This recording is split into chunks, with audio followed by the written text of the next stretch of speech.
Perched on the side of my bed, I held a dusty photo album that included countless images of James and me spanning our lives. The burden of what we'd gone through weighed me down, even if it was meant to provide solace.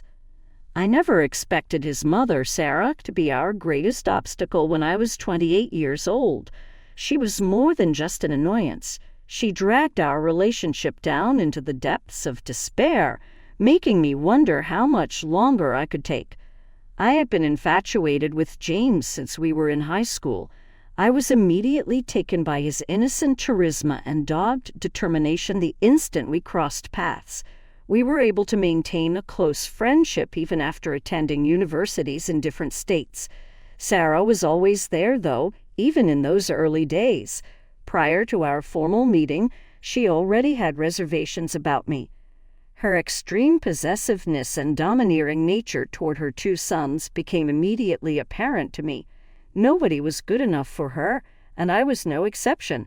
I paused at a picture of a youthful James wearing a tuxedo as I turned the page of the album. The tension in my chest tightened as I gestured towards the empty spot next to it. "Do you remember prom?" Without being able to conceal my voice's sharpness, I inquired. As he sat down next to me, James let out a heavy sigh. "Oh, I do recall my mom's trip to Venice. She felt she was doing an act of devotion for me." No one could have missed the obvious hint of remorse and resentment in his voice. The memory was still vivid, so I scoffed. "Is it unique?" "Our prom date was ruined by her plot to go on that vacation. You pleaded with her to cancel it, James." "I was a kid," he whispered, his voice nearly contrite. "I didn't know how to stand up to her then." With a sigh, I pressed the album's close button, the pain of that moment lingering in my heart. Sarah tried numerous times to undermine our plans, and the trip to Venice was only one of them. Her dislike for me was evident from the moment James took me home to meet his family. She cut me off by making disparaging comments about my background, looks, and aspirations, in addition to offering subtle compliments. Her hostile demeanor only escalated with time. She was controlling, and I wasn't the only one who had to cope with it. It had also been undergone by John, James's elder brother, a woman of strong will who would not submit to Sarah's control. He wed Emma. John chose to cut all ties with Sarah after the animosity between them escalated. Emma was there for me through thick and thin. She had been through Sarah's toxic presence and could relate. Standing up to Sarah wasn't easy, but she assured me it was doable. My aggravation finally bubbled over one evening when I resorted to James, following another draining call from Sarah. "Why do you always let her do this?" I turned to face the kitchen and asked. While massaging his temples, he rested his head on the counter. "The way Emily is, you know. In her mind, she is doing a service." "Helping." Disbelievingly, I exclaimed, "by finding fault with our every decision, ignoring my worth at every turn." As James's tone softened, he appeared protective. "She's my mom, and I'm not claiming it's right. All she does is fret over my well-being." "She expresses no concern for you?" I retorted more strongly. "She worries about losing control over you." Even when the debate came to an end, the tension continued. Even while I knew James loved his mom, I could see that his devotion was preventing him from seeing the harm she was bringing. However, I persisted in my efforts to maintain harmony. Sarah would make unending criticisms during family events, so I learned to hold my mouth and smile graciously in her presence. I should have known better than to include her in the wedding planning process in the hopes that it would make her feel more invested. It became a nightmare instead. Sarah attempted to undermine James and my every decision by criticizing my retro theme as tacky. Our wedding day was the last straw. Sarah arrived dressed in what appeared to be a bridal gown, a white lace gown. I wanted to confront her, but was too angry to do so. Sarah was offered a pale blue dress that I had discreetly bought for this same occasion by my best friend and maid of honor. Sarah reluctantly accepted it, saying she was unaware her outfit could be problematic. For the sake of James, I persevered through instances like this, which challenged my patience. I started to discover my voice as time went on. I attempted to establish limits with Sarah, but she disregarded the majority of them. James had a hard time confronting her head-on, even though he loved me. He made excuses for her behavior, claiming that her domineering traits sprang from love. It failed to persuade me. When I learned I was pregnant, my world turned upside down. We were ecstatic, James and I. For an instant, I wished the news may make Sarah more understanding as I envisioned a wonderful future for our expanding family. Despite my reluctance, James was adamant that I tell her right now. That hope was crushed by her reaction. Now a baby, she spoke with an air of aggression, demanding to know why he was moving so quickly. In a flash, her mistrust transformed into open animosity. Whether or not the kid was James's, she said I had trapped him with it. The words stunned me. While her dramatic outbursts weren't new, this was a new low. James tried to defend me, but I could see her words had left a mark on him too.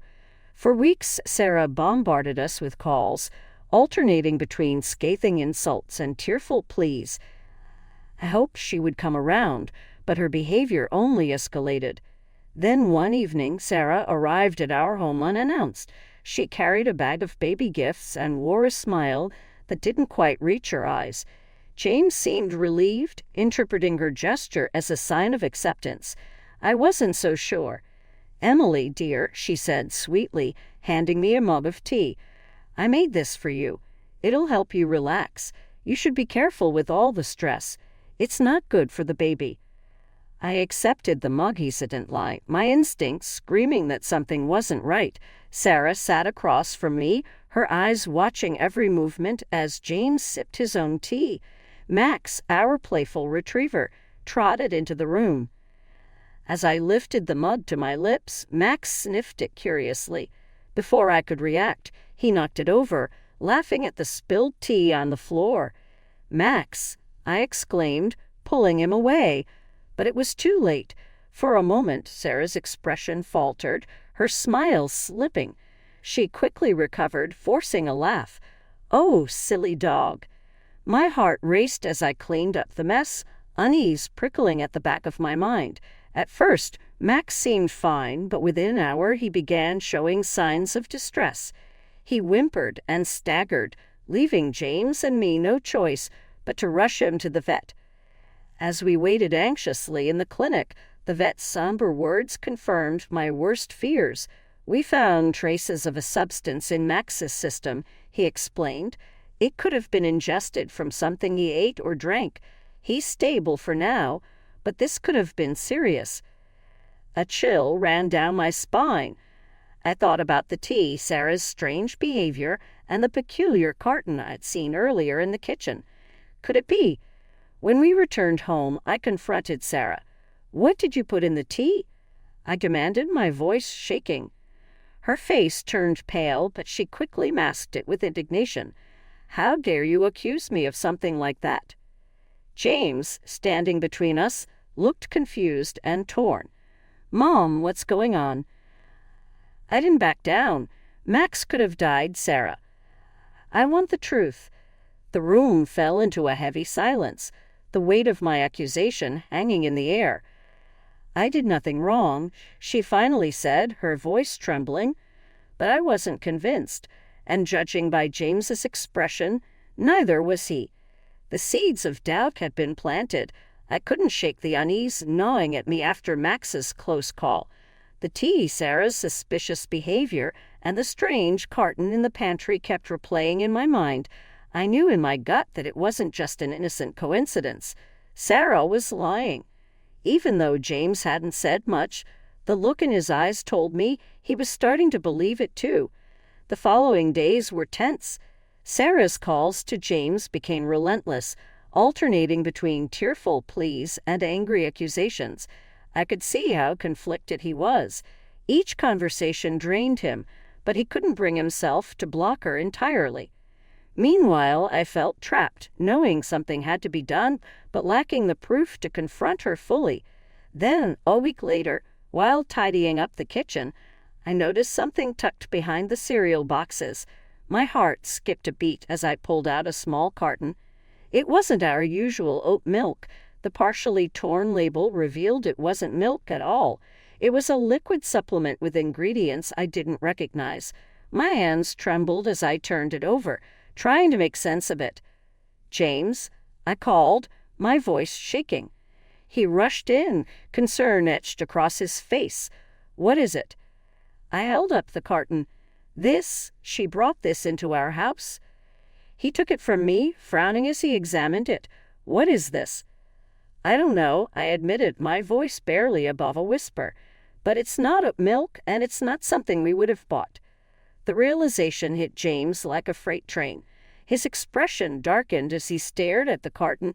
"You think this is what she put in the tea?" "I'm almost certain," I said. "We need to find out what it is." Determined to get answers, we took the carton to a local lab for testing. The waiting felt endless, but when the results came back a few days later, they confirmed our worst fears. The liquid contained a substance that wasn't immediately deadly, but could cause severe harm in significant quantities, especially to someone pregnant or with a weakened immune system. I sat in stunned silence, staring at the report in my hands. "She did this," I whispered. "She tried to hurt me and the baby." James was quiet for a long moment before he spoke. His voice was low and filled with anger. "I can't believe this. My own mother." I reached for his hand, squeezing it tightly. "She's not the person you thought she was, James. I'm so sorry, but we need to act now before she does something worse." Confronting Sarah wasn't something I wanted to do alone, and thankfully James agreed. We reached out to John. Knowing his relationship with Sarah gave him valuable perspective. He agreed to join us, bringing Emma along for support. The four of us sat waiting in the living room when Sarah arrived. Her surprise at seeing John and Emma was evident, but she quickly masked it with her usual confidence. "What's going on?" she asked, her eyes darting between us. "Sit down, Mom," James said, his voice steady but firm. "We need to talk." She hesitated before taking a seat, her posture defensive. I sat across from her, clutching the lab report tightly. My heart pounded as James began. "We found this," he said, holding up the carton. "It was in our pantry. The lab tested it. Do you want to explain why you brought it into our home?"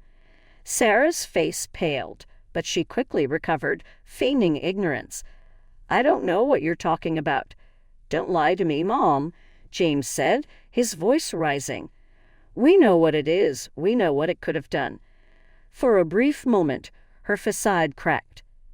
Panic flashed across her face, but it was gone as quickly as it appeared. She straightened her shoulders and said, "I was trying to protect you." Her voice trembled with indignation. "Emily is changing you, James. She's taking you away from me. I had to do something." Her words hit me like a punch to the gut. Anger surged through me as I leaned forward. "You are willing to hurt your own grandchild to protect him? Do you even hear yourself?" Sarah's tears began to flow, but they felt rehearsed. She turned to James, her voice breaking. "I did it for you. Don't you see that? She's manipulating you just like Emma manipulated John." John shot to his feet, his face red with anger. "That's enough, Mom. You've been doing this for years, and we're done letting you control us." James's expression was a mixture of heartbreak and fury as he stood. "You've crossed a line, Mom. I can't forgive this. I won't." Sarah's sobs grew louder, but they didn't sway him.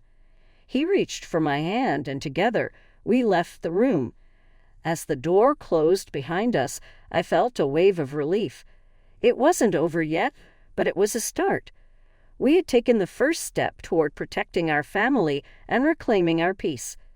Later that evening, James sat on the couch, staring blankly at the wall. Max lay at his feet, a quiet reminder of what we had almost lost. I joined him, resting a hand on his shoulder. "Talk to me," I urged softly. He sighed deeply, his voice thick with emotion. "How did it come to this, Em? She's my mom. She raised me. How could she?" "I know this isn't easy," I said gently, "but what she did, there's no excuse for it. She put her child at risk, and Max, she crossed a line, and we can't let her back in." James turned to me, his expression filled with guilt. "I feel like I failed. I let her treat you this way for so long because I didn't want to see it. I didn't want to believe it." I cupped his face in my hands, forcing him to meet my eyes. "You didn't fail, James. You saw the truth when it mattered most, and now we take the steps to make sure she can't hurt us again." The first thing we did was change the locks on the house. By the afternoon, I finally felt a sense of security, knowing Sarah no longer had access to our home. We also blocked her number and informed close family and friends about what had happened. John and Emma were fully supportive, though they warned us about Sarah's potential retaliation. "She'll try to manipulate everyone she can," John said during a call. "She'll twist the story to make herself the victim. Be ready for that." James sighed. "She's been doing that my whole life, hasn't she? I just didn't see it." John's tone softened. "We both wanted to believe the best about her, but at some point you'd have to protect the people who matter most." James thanked him, though I could see the mix of gratitude and regret on his face. There was no undoing the past, but I hoped he understood. We were moving forward together. As the days passed, Sarah's attempts to reconnect with us became more desperate. Word trickled down through family members that she was spinning a new story, claiming she was the victim of misunderstandings and unfair treatment. But this time her words carried little weight. Everyone now knew the truth. To my relief, most of the family sided with James and me. Even John, who had distanced himself from Sarah years ago, remained resolute. "She's only doing this because she's lost her grip on us," he told James during a phone call. "Don't let her guilt you into letting her back in." James agreed, though I could see how hard it was for him. Guilt had been a constant presence in his life, ingrained by Sarah over the years. Still, he reminded himself of the danger she had posed, not just to me but to our unborn child. The final test of our resolve came one crisp autumn afternoon. I was 8 months pregnant, and we'd spent the day running errands and picking up last-minute baby supplies. As we pulled into the driveway, my stomach dropped at the sight of a figure sitting on our porch. It was Sarah. James parked the car and immediately turned to me. "Stay here," he said, his jaw tightening. "I'll handle this." I nodded, though my heart was pounding. Watching him step out of the car and approach her filled me with both dread and relief. This was his moment to draw the line. "James," Sarah said, her voice trembling as she stood. She looked thinner, her hair unkempt. For a moment, she almost seemed fragile. "I just wanted to talk." "There's nothing to talk about, Mom," James replied, his tone cold, but steady. "You're not welcome here." "I've changed," she pleaded, her eyes filling with tears. "I know I made mistakes, but I've been working on myself. I want to make things right." James crossed his arms, unmoved. "Working on yourself doesn't undo what you did. You put Emily and our baby in danger, and that's something I'll never forgive." Her visage hardened as fast as her tears had disappeared. "Hasn't she poisoned you to turn you against me?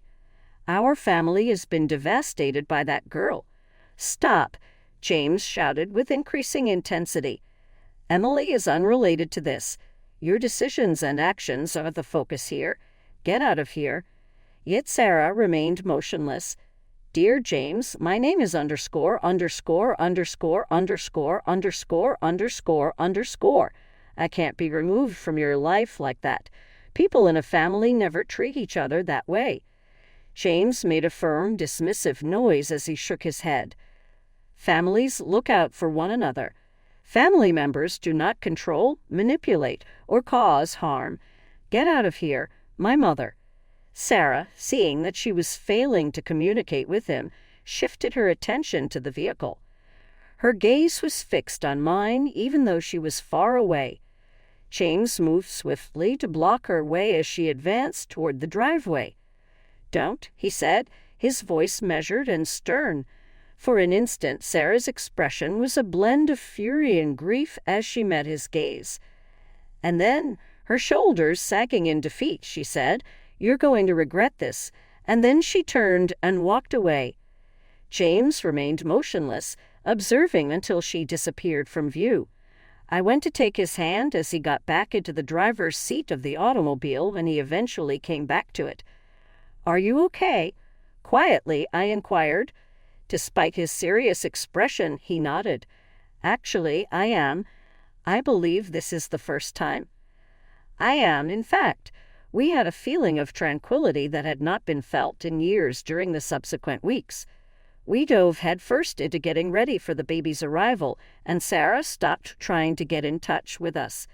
Attending parenting classes, finishing the nursery, and leaning on one another like never before were all priorities for us.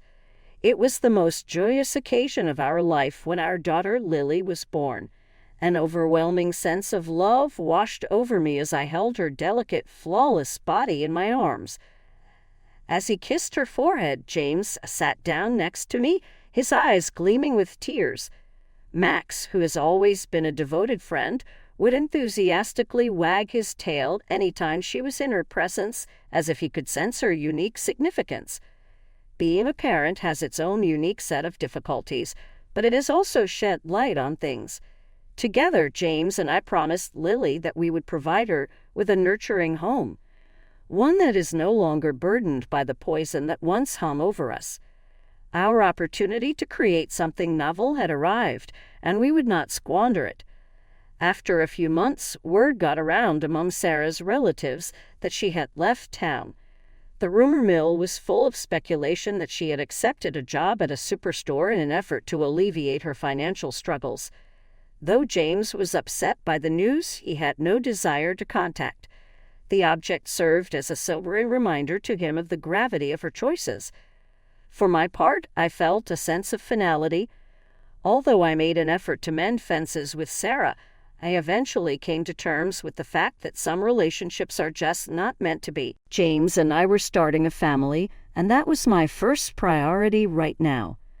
A loving, respectful, and trustworthy family.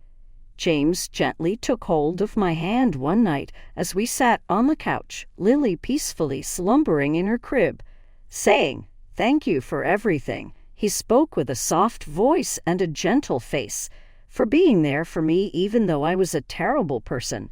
Your role as my mother and partner has been invaluable. My grin at him was accompanied with a few stinging tears. We've overcome many obstacles as a team, James. It's important for that. As his tail tapped softly on the floor, Max leaned his head on my lap. As a reassuring reminder of how far we had gone, the room was filled with the gentle sound of Lily's breathing. It had been what seemed like an eternity since I had experienced such tranquility. I had faith that we could overcome any obstacles that came our way if we were united.